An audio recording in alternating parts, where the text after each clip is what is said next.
저는 평범한 가정을 꾸리고 행복하게 살고 있는 40대의 중년 남성입니다. 제가 이렇게 컴퓨터 앞에 앉아 글을 쓰는 이유는 몇 년 전 제게 일어난 황당한 일을 말씀드리고 싶어서랍니다. 어쩌면 제게도 이런 일이 일어날 수가 있었는지 지금 생각해봐도 화가 나는데요. 그럼 지금부터 제 이야기 시작해보도록 하겠습니다.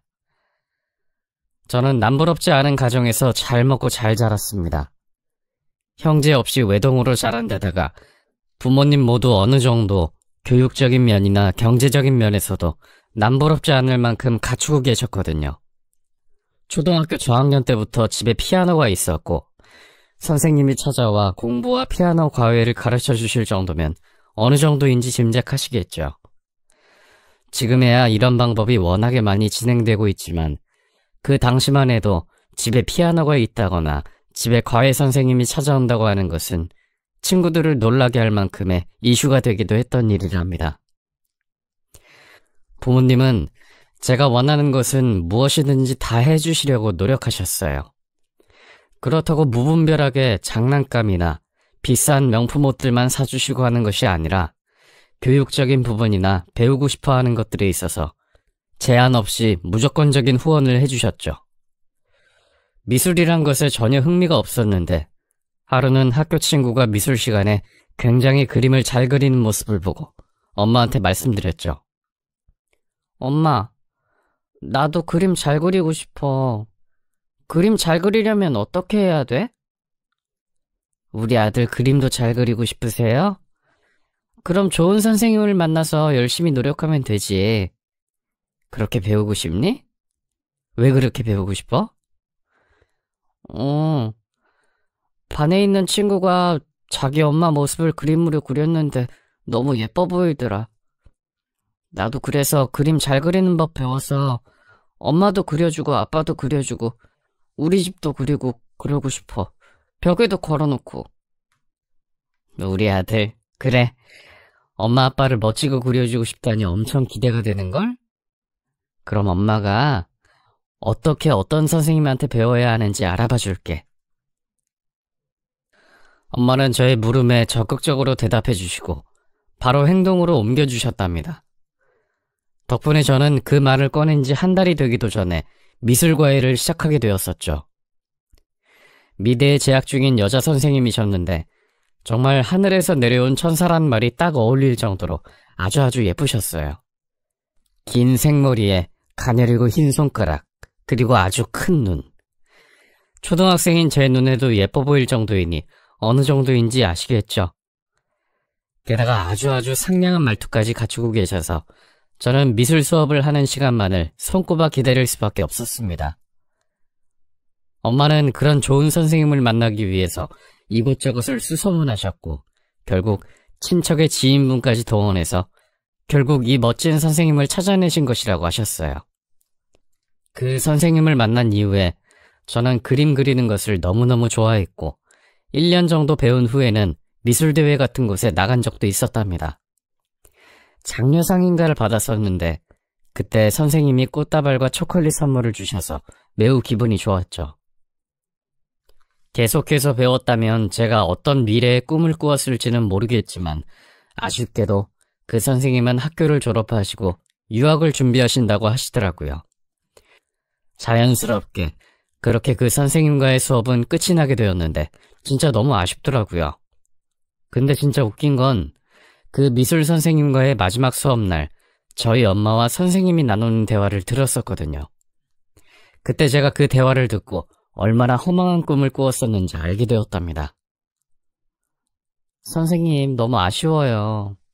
우리 아들이 선생님을 얼마나 좋아하는데 덕분에 아들이 그림에 대한 애착도 생기고 실력도 아주 좋아진 것 같은데 어떤가요?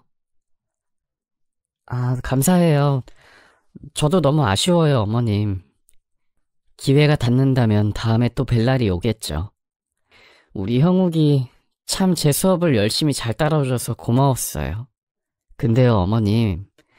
제가 보기엔 그림에 대한 큰 소질은 별로 없어 보여요.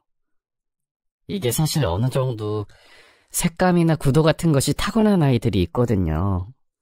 그리고 1년 넘게 배우면 보여지는 센스들이 있는데 형욱이는 그림에 대한 그런 센스는 높지 않아 보여요. 하지만 정말 열심히 하고 재미있어 했으니까 혹시 더 배우고 싶으시면 제가 선생님을 추천해드릴 수도 있어요, 어머님. 아, 그렇군요.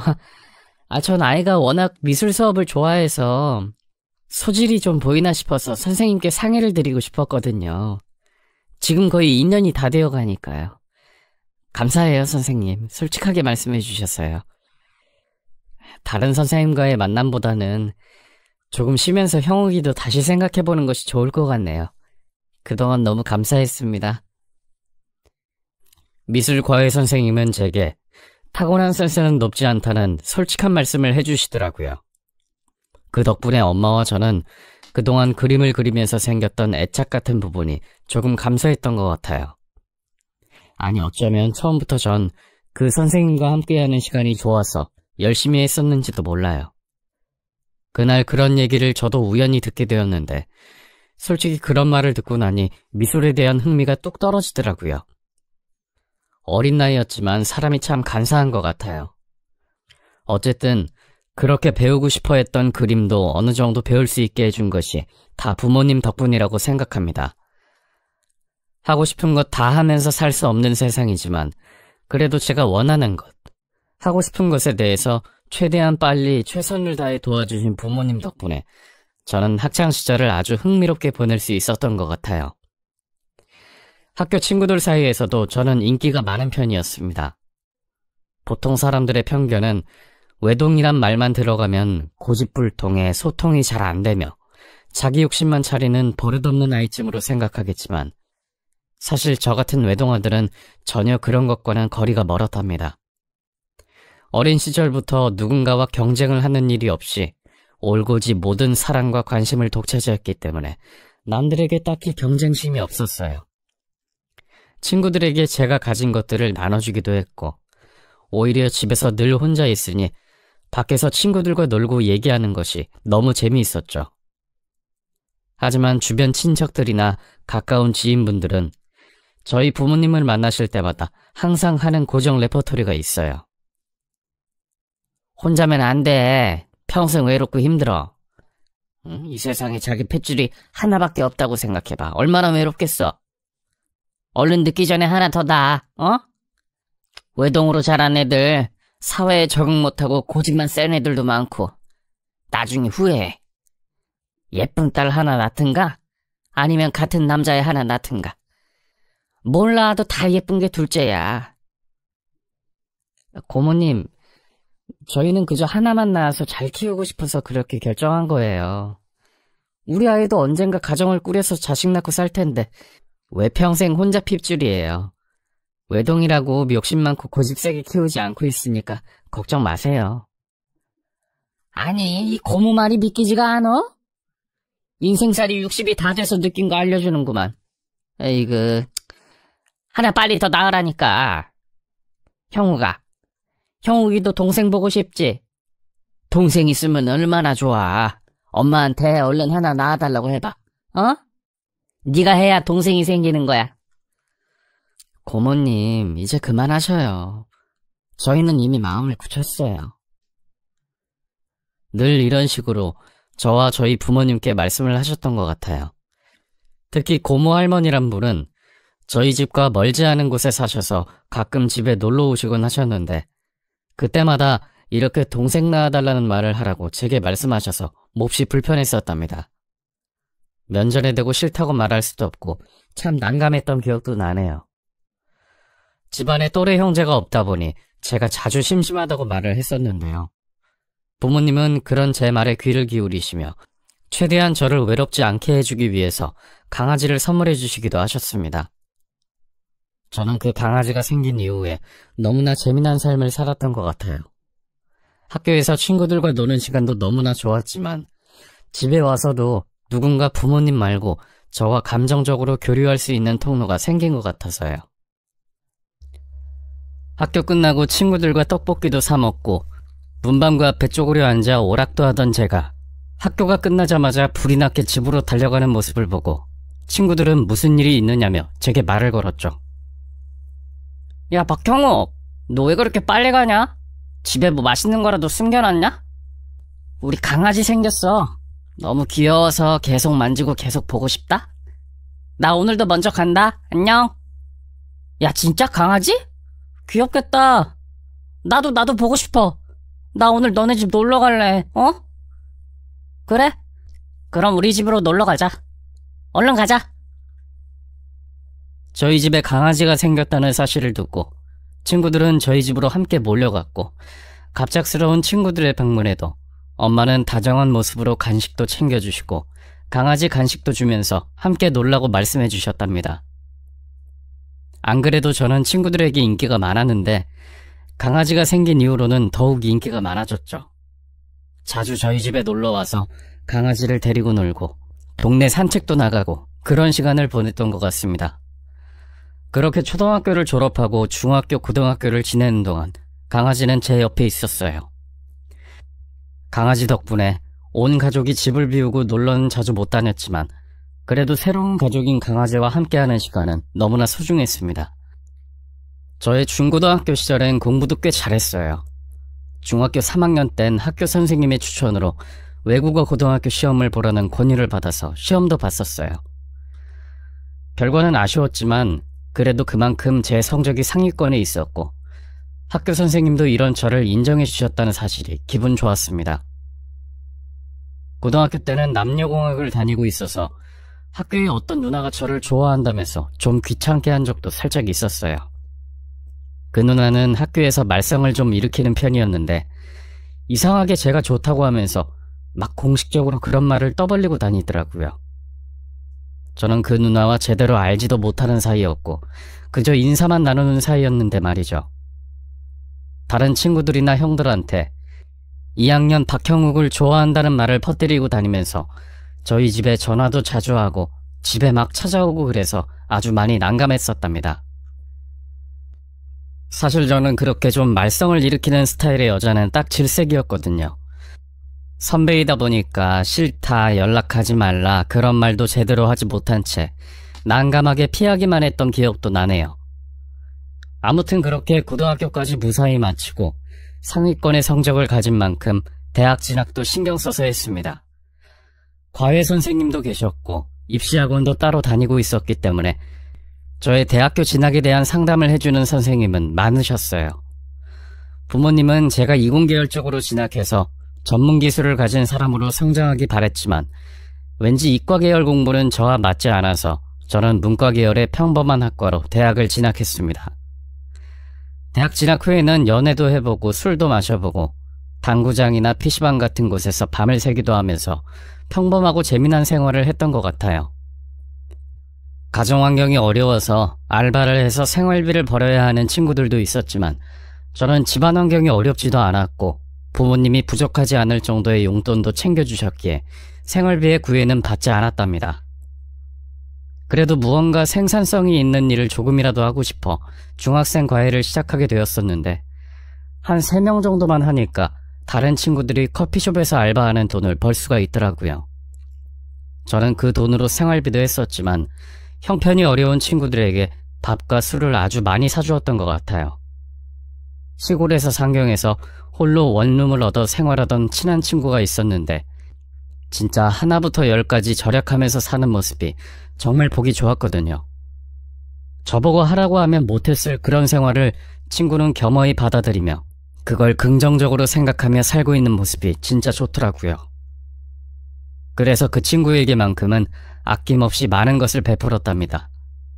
하다못해 그 친구 자취방에 고정적으로 장을 받아준 적도 있어요. 야, 이거 뭐냐? 네가 뭐 우리 엄마냐? 쌀이랑 반찬을 사오게? 그래, 나 네 엄마다 어쩔래? 내가 네 자취방 와서 맨날 쌀 줄이지 않냐? 그럼 이 정도는 사줘야지. 야, 그러지마. 나도 알바하면서 이거 살 돈은 벌어. 친구끼리 왜 그러냐 정말. 진짜 이런 거 사오지마. 알았냐? 나 그럼 너 문 안 열어준다? 너나 그러지 마라. 친구끼리 왜 그러냐 너야말로. 난 당당히 여기서 얻어먹고 자고 놀고 하는 것에 대한 걸 사다 놓는 것뿐이야. 그리고 걱정 마. 이 쌀과 반찬의 반은 내가 먹을 거니까. 부담스러워하는 친구에게 최대한 편안함을 주려고 저는 이런 식의 농담을 하면서 쌀과 반찬, 고기 등을 사다가 그 친구의 집 작은 냉장고에 채워넣어 주기도 했습니다. 이런 제 모습을 보는 대학교 친구들 역시 제가 외동이라고 하는 말을 들으면 놀라더라고요. 자기네들도 생각하고 있는 외동이란 이미지가 있는데 그 이미지와 너무 다르다나 어쨌다나. 아무튼 저는 남에게 잘 베풀어 줄 줄 알고 소통이 잘 되는 그런 사람이었답니다. 그런데 저의 이런 삶이 180도 바뀌는 일이 일어나고 말았죠. 대학교를 마치고 군대도 제대한 후 꽤 좋은 직장에 취업을 해서 열심히 사회생활을 하고 있던 20대 중후반의 어느 날 갑작스럽게 아버지께서 세상을 떠나고 말았어요. 진짜 너무나 갑작스럽게 회사에서 심장마비로 세상을 떠나셨는데요. 평소 건강하신 줄만 알았던 저희 집의 든든한 기둥이셨던 아버지가 그렇게 되시고 나서는 저는 정말 정신을 차릴 수가 없더라고요. 더군다나 엄마는 원체 몸이 막 건강하고 그러신 분이 아니셨거든요.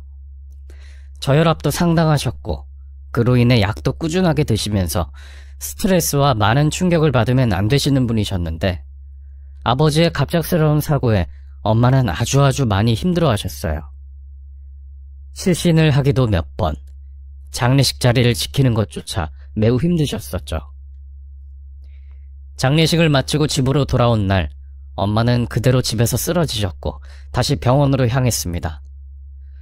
입원과 퇴원을 반복하며 몇 달을 그렇게 보냈고 친척분들이 가끔 찾아오셔서 엄마를 위로해 주시곤 하셨지만 엄마의 마음은 쉽게 위로가 되지 않으셨어요. 그저 제 인생은 이렇게 유순하게 잘 흘러만 갈 줄 알았는데 아버지의 사고로 인해 아주 많은 것이 달라져 버릴 수밖에 없더라고요. 저는 엄마를 지켜야 했습니다. 좋은 회사도 중요하지만 이 상태로 엄마의 건강마저 잃게 된다면 저는 앞으로의 인생을 어떻게 살아가야 할지 모르겠더라고요. 세상 가장 소중한 제 엄마를 지키기 위해서는 저는 회사를 그만둘 수밖에 없었어요. 언제까지 휴가를 낼 수도 없는 노릇이었고 집안에서 언제 갑자기 쓰러질지 모르는 위태로운 상황이었기에 한시라도 제가 옆에 없으면 안 될 것 같더라고요. 엄마는 저의 결심에 단호하게 반대를 하셨습니다. 아, 형우가 그건 아니야. 엄마가 기운 낼게. 응? 회사를 그만두다니 그건 아닌 것 같아. 절대 안 된다. 엄마, 제 말 들으세요. 저 결심했어요. 이렇게 엄마 집에서 몇 번씩 쓰러지시는데 이대로 방치되면 위험하시다고요. 제발요. 제발 제가 엄마 지킬 수 있게 해주세요. 그 회사를 얼마나 어렵게 들어간 건데 나 내 아들한테 짐이 되고 싶진 않어. 엄마 혼자 견뎌낼게. 저 정말 아버지 잃고 나서 생각했어요. 세상에서 가장 중요한 것을 잊고 산 건 아닌가 하고요. 아빠랑 아직 할 게 너무나도 많은데 아빠 못 지켜드린 것도 너무 마음 아픈데 엄마까지 못 지켜드리는 날이 온다면 저는 정말 인생 살아가기 힘들어요, 엄마. 제가 옆에서 엄마를 지켜드리는 것이 엄마도 지키고 저도 지키는 길이에요. 제 결심 막지 마세요. 저는 단호하게 반대를 하시는 엄마의 말을 듣지 않고 그렇게 회사를 퇴사했습니다.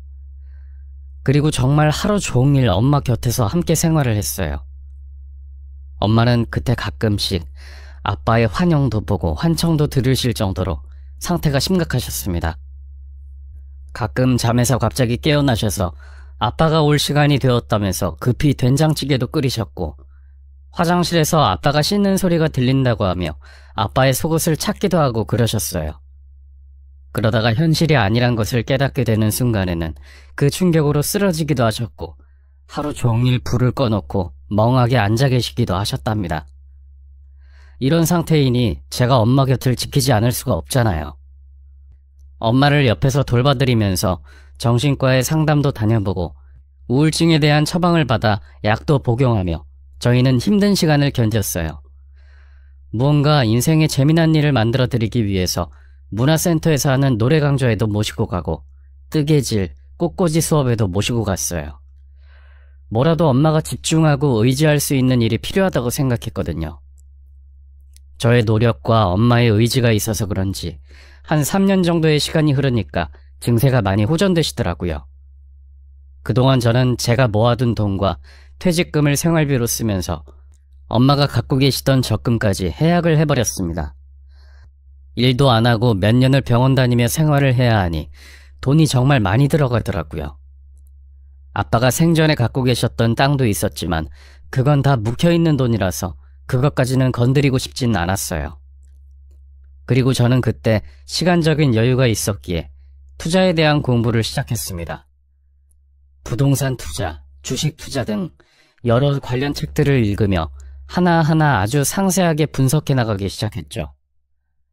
제가 또 공부도 잘하고 책 보는 것도 좋아했기 때문에 그런 시간들이 무료하고 그러지는 않더라고요. 관련 도서들을 한 30권쯤 보고 또 보고 메모하면서 같은 공부를 하고 있는 사람들도 건너 알게 되었고 저는 꽤 많은 지식과 정보들을 쌓게 되었어요. 좋은 학벌에 괜찮은 회사를 다닌 경력은 있지만 이미 3년 이상을 쉰 상태에다가 나이까지 많아지니 제가 다시 돌아갈 회사는 그렇게 많지 않다는 것을 알게 되고는 저는 더더욱 공부에 매진했던 것 같아요. 그리고 결심했죠. 어차피 웬만한 직장을 구하는 것이 힘들기 때문에 투자 쪽으로 공부를 많이 해서 이쪽으로 나가야겠다고요. 그래도 놀 수는 없으니 작은 학원에서 아이들을 가르치는 일을 알바봐서 시작했습니다. 초등학교 고학년과 중학교 저학년만을 가르치는 일이었기 때문에 입시 스트레스를 받으며 빡세게 가르치진 않아서 여유도 있었어요. 다만 월급은 많이 받지 못했지만요. 저의 예전 생활에는 늘 친구들이 함께였었고 과외 선생님들도 계셨지만 아빠가 돌아가신 후부터는 그렇게 혼자 하는 일이 익숙해지더라고요. 혼자 아니면 늘 엄마와 함께 붙어있다 보니 저는 점점 친구들도 멀어지게 되고 여자를 만나는 기회조차 없어졌습니다. 그렇게 엄마의 건강은 점점 좋아진 대신 저의 생활은 많이 달라져 있었고 나이도 꽤 많이 들게 되었죠. 투자 공부를 하면서 주식과 부동산에 조금씩 도전을 해보면서 저는 자신감이 생기게 되었고 그 자신감만큼 저의 자산도 조금씩 불어났습니다. 엄마는 저의 목표와 꿈을 늘 응원해 주셨기 때문에 제게 모아두신 5천만 원을 꺼내주시며 도전해보라고 해주시더라고요. 그동안 만사를 제쳐두고 엄마를 보살핀 것에 비하면 너무나 초라하다고 하시면서요. 그렇게 겉으로 보기에는 그저 초등학교 학원 선생님의 옷차림도 별로인 노총각 아저씨였지만 속으로는 알차고 실속 있는 삶을 사는 남자로 거듭나고 있었고 그 시기에 원생 어머님의 소개로 한 여자를 만나게 되었답니다. 나이는 저보다 12살이나 어렸고 작고 귀여운 외모를 가진 여성이었어요. 너무 오랜만에 여자를 만나는 자리라서 그런지 저는 별로 말도 못하고 벌벌 떨고만 있었답니다. 연애세포가 다 죽어버린 것만 같은 느낌이었어요. 그녀는 백화점 판매직으로 일을 하고 있다고 했는데 직업이 그래서 그런지 아주 유연하게 말을 잘하더라고요. 더군다나 제 나이보다 훨씬 어려서 그런지 사람이 생기 있고 활기차 보였는데 그 모습이 굉장히 좋게 보였습니다. 왠지 저의 예전 학창시절의 모습을 보는 듯해서 기분이 더 좋아졌는지도 모르겠어요. 엄마 병간호를 하며 곁에 있다 보니 늘 우울하고 걱정하는 일투성이었는데 이 여자와의 잠깐 몇 시간이 제게는 아주 밝은 에너지가 되었다는 것을 깨닫고 저는 그 여자에게 적극적으로 다가가기로 결심했습니다. 그녀도 제가 싫지는 않았는지 조금 깐깐하게 굴기도 하면서도 은근히 제가 연락하는 것도 다 받아주고 약속도 펑크내지 않고 나오더군요. 몇 번의 그런 만남이 이어지고 그녀는 제게 말했어요. 근데 되게 지적이신가 봐요. 그냥 말씀하시는 것도 고급스럽다고 해야 하나? 그런 느낌을 받았거든요. 사실 제 이상형이 좀 지적인 사람이거든요. 주변 사람들이 하도 안 그래서. 아, 정말요? 뭐 책 보는 거 좋아해요. 공부도 꽤 잘했고요. 다행이네요. 저 같은 스타일 답답하다고 느낄 수 있는데 좋게 말씀해 주시니. 아니에요. 저는 진짜 진심이에요. 저는 제가 우러러볼 수 있는 그런 남자가 좋거든요. 저도 옆에서 배우면 더 좋고요. 그래요? 뭐가 배우고 싶으세요? 같이 도서관 갈까요? 아니면 영어라도 가르쳐 드릴 수 있는데? 저는 뭐든 좋아요. 책 한 권 읽는 것도 너무 힘들어서. 그리고 영어도 좀 알려주세요. 가끔 외국인 손님도 오는데 진짜 식은땀이 줄줄 나거든요. 그럼 당장 내일부터 영어 공부 시작합시다. 제가 교재는 준비할 테니까 커피숍에서 만나요, 우리. 저희는 그렇게 영어 공부를 시작으로 더욱 가까워지게 되었습니다. 그녀는 대학교를 나오지 않은 사람이었는데 솔직히 영어 수준이 중학교도 안 되는 것 같았지만 그래도 밝은 모습으로 배우려고 하는 모습이 참 귀엽고 예뻐 보이더라고요. 남녀가 이렇게 가까이 붙어 있으니 당연히 연인 관계로 시작이 될 수밖에 없었습니다. 그녀가 일 끝나는 시간이 저도 아이들 학원 수업이 끝나는 시간이랑 딱 맞아서 하루도 빼놓지 않고 영어 공부를 한다는 핑계로 만나 연애를 하기 시작했어요. 밥도 먹고 술도 먹으면서 제게 사라져있던 연애세포가 눈을 뜨게 되었죠. 그녀는 가끔씩 제게 신데렐라에 관한 얘기들을 하곤 했습니다. 지적이고 똑똑하신 부자인 남자에게 시집가는 신데렐라 꿈을 꾸고 있다고 하면서요. 하지만 제가 그런 남자는 아닌 것 같다는 말도 웃으며 하곤 했었는데 그때는 별로 그런 말을 신경 쓰지 않았어요. 그냥 농담 삼아 한 말 정도로만 생각하고 있었죠. 연애를 할 때는 눈에 콩깍지가 씌인다고 하더니 그녀가 형편에 맞지 않게 명품을 좋아하고 고급 레스토랑을 밝히면서 데이트 비용도 단 한 푼도 내지 않고 제게 뭔가 바라기만 한다는 것도 그때는 제대로 알지 못했던 것 같아요.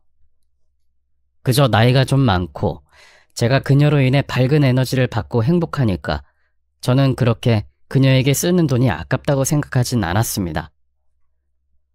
엄마 역시 제가 뭔가 기분 좋은 일이 생긴 것 같다는 말씀을 하시며 얼른 안정적인 가정을 갖고 아이도 낳아 기르는 모습을 보고 싶다며 은연중에 결혼을 빨리 했으면 하는 마음을 표현하시기도 하시더라고요.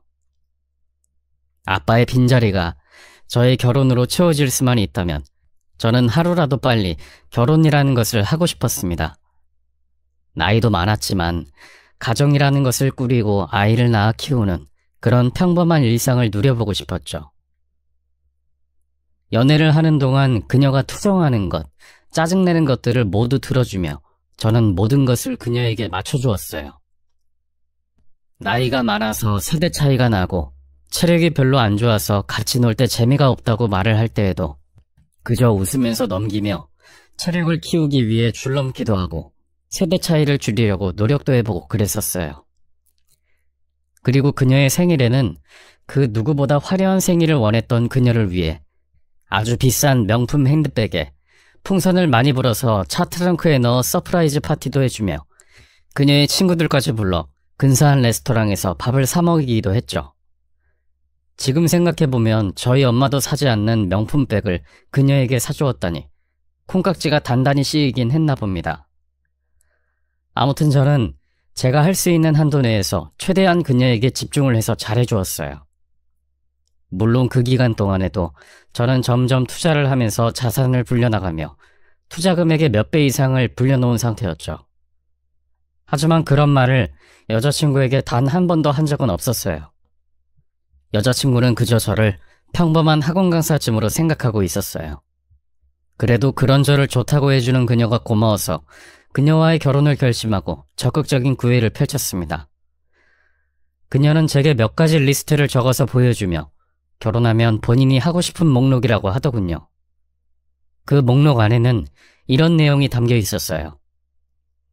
내 생일, 엄마 생일에는 최소 300만 원 이상의 명품 선물해주기, 1년에 한 번씩 해외여행 꼭 가기, 서울에 있는 2000세대 이상의 대단지 아파트에서 살기, 결혼 후 3년 안에, 집안일 도와주는 도우미 이모 일주일에 3번 이상 부르기. 저는 이런 황당한 내용이 담겨있는 리스트를 보고도 그녀와 헤어질 수 없었습니다.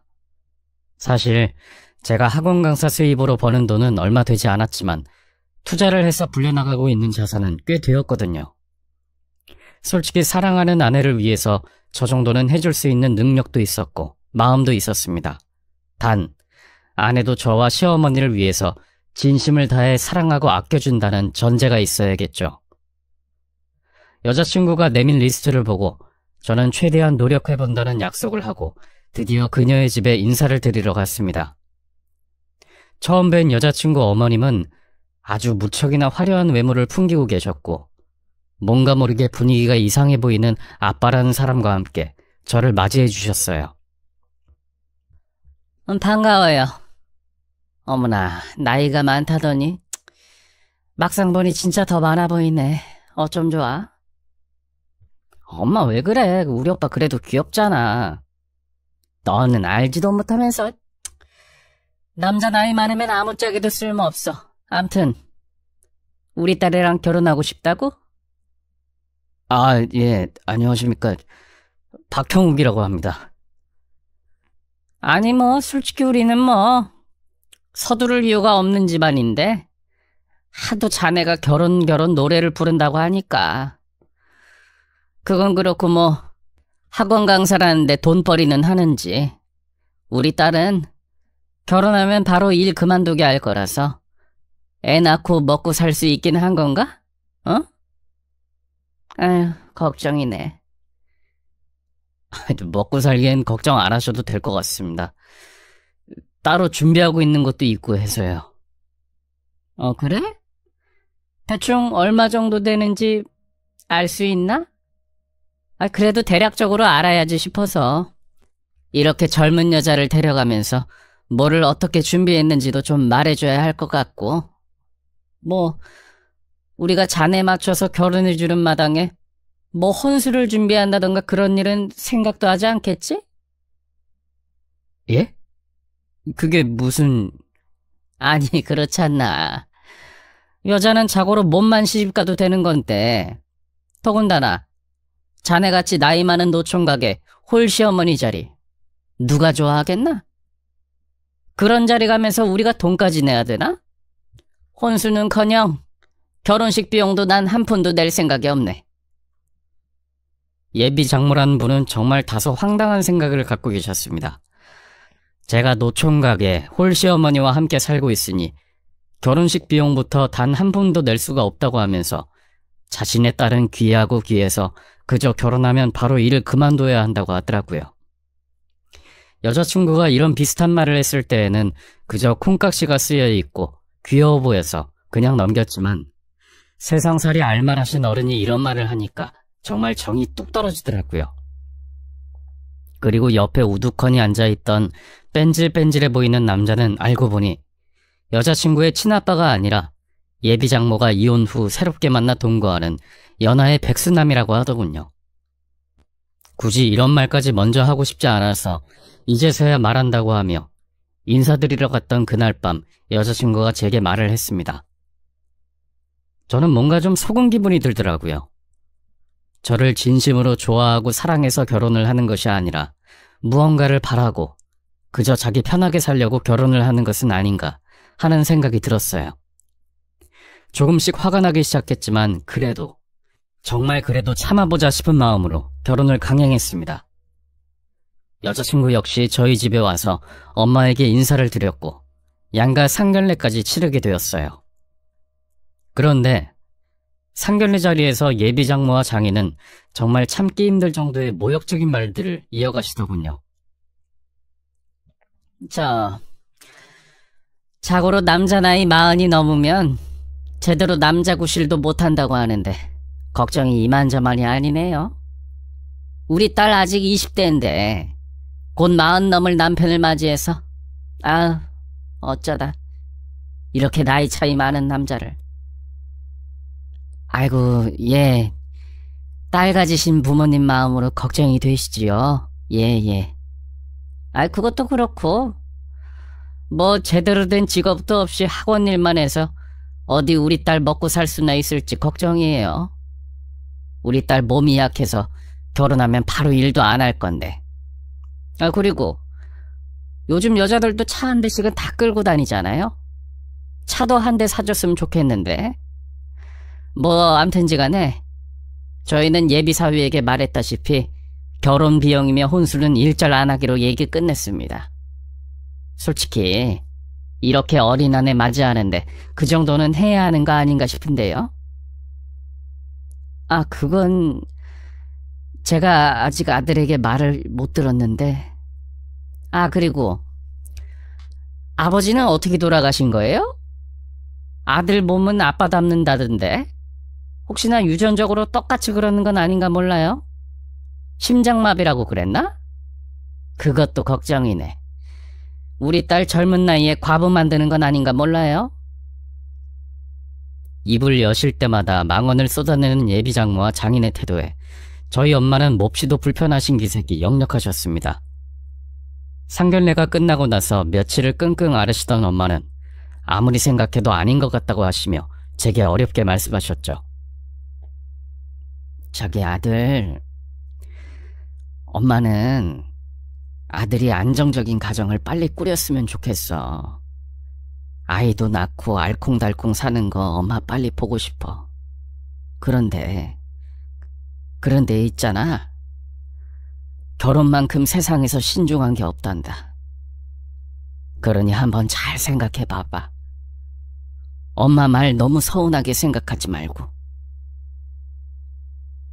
엄마의 말씀에 저는 아무 말도 할 수가 없었어요.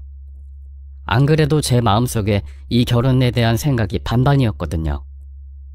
그리고 시간이 갈수록 예비 장모와 장인, 그리고 여자친구가 하는 행동은 제게 더 이상 고민하지 않게 만들어주었습니다. 끝내 저와 저희 엄마에게 자산 목록 내용까지 보여달라며 상화를 하셨기 때문이었죠.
이미 청첩장과 예식장 예약, 그리고 신혼집까지 다 마련이 되어 있는 상태였지만 저는 더 이상은 참기 힘들었어요. 이렇게 결혼을 한다는 것은 제 인생 최대의 실수가 될 것 같았습니다. 그래서 결혼식 하루 전날 저는 여자친구를 불러내서 제가 가진 자산 목록을 낱낱이 보여주었어요. 제가 투자로 불려놓은 적금과 다른 아파트 2채와 카페, 그리고 아버지가 가지고 계셨던 땅, 주식 내용 등을 낱낱이 보여주며 말했어요. 그렇게 궁금하던 내 자산이다. 이거 제대로 볼 줄은 알지? 제발 정신 차리고 살아라. 네가 나를 진정으로 사랑하는 건지 모르겠지만 난 이제 아니야. 너랑 결혼하고 싶지 않고 너를 사랑하지 않기로 작정했어. 그러니까 너도 너의 목적에 맞는 남자 다시 골라서 만나라. 오빠 그게 무슨 말이야? 어? 갑자기 무슨... 그리고 왜 이런 걸 여태 안 보여준 거야? 진짜 오빠 웃긴다. 뭐 이런 거 미리 알려주면 내가 뭐 어떻게 할까봐? 긴 말 필요 없고 아무튼 난 이런 사람인데 네 허영된 꿈 채워주고 싶진 않다. 그러니까 오늘로써 끝내. 또 오빠 왜 그래 정말. 얼른 앉아 다시. 어? 그녀는 제가 보여주는 자산 목록을 보더니 눈이 휘둥그레지면서 저를 잡으려고 했습니다. 하지만 저는 그녀의 손을 뿌리치며 자리에서 벌떡 일어나 그대로 자리를 나가버렸어요. 나가는 길에 예식장도 다 취소해버렸죠. 그녀에게 걸려오는 전화를 모두 무시하고 집으로 돌아갔는데 잠시 후 예비 장모와 장인이 저희 집으로 찾아오더군요. 그러더니 문을 열어주는 저를 붙들고는 뭔가 오해가 있다고 하면서 다정한 목소리로 제 팔을 잡으며 말했습니다. 아이 저기 박서방, 그게 뭔가 오해가 있나 본데 저기 그게 말이야 다 오해야. 내가 우리 딸한테 잘 타일러 놨네. 뭐가 서운한 게 있나 본데. 박서방이라니요. 아직 결혼 전입니다. 오해는요 무슨, 이제서야 제가 귀가 트인걸요. 그동안 제게 하신 말씀에 대해 잘 생각해봤고요. 아주 신중하게 내린 결론입니다. 아이, 갑자기 이 사람이 왜 이러나? 내가 혹시 혼수 안 해온다고 해서 그런 거야? 어? 그럼 지금이라도 내가 혼수 마련할게. 자네 엄마한테 섭섭하지 않게 해드릴 수 있네. 어? 장모와의 대화를 듣고는 엄마가 현관으로 나오시며 소리치셨어요. 아니, 여기는 어쩐 일이세요? 나이 많고 남자 구실 못할 것 같은 남자가 뭐가 아쉬워서 찾아오셨어요? 그 귀하고 귀한 댁의 따님이면 훨씬 더 젊고 잘난 남자 만날 수 있을 것 같은데요. 어서 돌아가세요. 저 또한 제 아들 귀하고 또 귀하게 키웠습니다. 제 아들 아무나한테 줄 수 없으니까 얼른 가세요. 안사동 그게 말이죠. 그게 제 얘기 좀 잠시 좀. 빨리 돌아가세요. 당장요. 형우가 얼른 손님들 가시게 문 닫아라. 단호한 엄마의 모습은 여태까지 본 적 없는 강인한 모습이셨어요. 저와 엄마의 단호한 태도에 당황한 그 사람들이 잠시 머뭇거리고 있는 사이 저는 얼른 돌아가시라고 하며 현관문을 닫아버렸습니다. 한참을 가지 않고 문 앞에 서성거리던 그 사람들은 1시간여가 지나고 나니 사라지더군요. 한순간에 결혼을 취소하고 다시 싱글로 돌아온 저는 며칠을 몸살로 힘들어했습니다. 학원에도 못 나갔고 응급실에 다녀올 정도로 열도 많이 올랐죠. 하지만 이렇게 차라리 파혼으로 끝낸 것이 훨씬 낫다는 생각은 변함이 없었습니다. 며칠째 여자친구에게 100통이 넘는 전화와 문자 메시지가 왔지만 저는 응답하지 않고 모조리 씹어버렸어요. 몸을 추스리고 제가 갖고 있는 카페에 누가 찾아와서 문제가 생겼다는 전화를 받고 나가보았더니 뜻밖의 전 여자친구와 장모가 와 있더라고요. 그 둘은 카페 사장에게 자기들이 곧 저와 결혼할 거라고 하면서 앞으로는 자기네가 운영할 거니까 계약기간 끝나는 대로 이 건물에서 나가라는 말을 했다고 하더군요. 너무 기가 막히고 어이가 없는 말을 듣고 저는 그 자리에서 경찰을 불러버렸고 다른 사람들이 보는 앞에서 똑똑히 일러주었습니다. 저기요, 우리 아무 사이도 아니거든요? 한때 결혼을 약속했다고 뭔가 착각하시는 것 같은데요. 우리 파혼했고 법적으로도 아무 이상 없는 남남입니다. 남의 영업장에 오셔서 이러는 거 영업방해로 고소할 수 있다는 거 아시죠? 곧 경찰 올 겁니다. 뭐? 아이 자네가 어떻게 이럴 수가 있나? 어? 그렇게 우리 딸 좋다고 결혼하자고 할 땐 언제고? 돈이 없어서 이러시는 겁니까? 그럼 제가 제2금융권 정도의 이자를 쳐서 돈 빌려드리죠. 얼마 빌려드리면 해결되나요? 더 이상 우스운 꼴 하지 마시고 당장 돌아가세요. 뭐? 뭐가 어쩌고 저쩌? 아니 자네... 오빠 정말 너무한다. 나는 오빠랑 결혼하려고 내 직업도 다 포기하고 신부 수업하고 있었는데 어떻게 사람이 이렇게 변하냐? 순식간에. 내가 그렇게 우스워 보여? 야, 말 똑바로 해. 일이 아니라 알바였잖아. 백화점 판매 알바. 시간 날 때마다 알바로 했던 거잖아. 신부 수업 같은 소리 하고 있네. 네 무력 채워질 젊은 남자 찾으러 얼른 당장 나가. 얼른. 저희가 잠시 소란을 피우고 있는 사이 경찰이 도착했고 두 모녀는 경찰이 도착한 후에야 돌아갔습니다. 다시 한번 그들이 이곳을 찾아올 경우 경찰에 신고해버리란 말을 하고 저 역시 집으로 돌아갔죠. 돌아오는 발걸음이 참으로 씁쓸하더군요. 저는 그 뒤로 전화번호를 바꾸고 새 인생을 출발했습니다. 동호회 활동에서 참하고 지혜로운 여자를 만나 1년 뒤 결혼도 했고 아이도 낳았어요. 오히려 그때의 파혼이 제게 더 좋은 일을 가져다 준 것 같아요. 몇 년이 지난 후 아내와의 결혼기념일에 백화점 명품관에 들러 핸드백을 선물을 하는데 우연히 잡화점 매대에서 그 예전 여자친구를 마주치게 되었습니다. 여전히 그녀는 백화점 안에 이벤트성 세일하는 매대에 서서 물건을 팔고 있더군요. 놀란 표정으로 저를 쳐다보던 그녀를 모른 척하고 아내에게 최신상 명품 핸드백을 하나 사주며 백화점을 나왔습니다. 평소에 아주 검소해서 명품이라고는 하나도 없던 아내에게 꼭 하나 선물을 해주고 싶어 예전부터 생각하고 있었던 것이거든요. 저희 가족은 지금 누구보다 행복한 삶을 살아가고 있어요. 그 어느 것도 부럽지 않게 말이죠. 이 세상 가장 중요한 사랑과 믿음이란 전제하에 아내와 아이, 그리고 하나밖에 없는 소중한 저희 엄마와 모두 함께 살고 있답니다. 제 이야기 어떠셨나요? 정말 황당하고 어이없지 않나요? 근데 정말 드라마에서나 보던 이상한 사람들이 실제로도 있더라고요.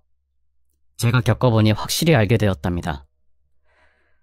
제 이야기 끝까지 들어주셔서 감사합니다.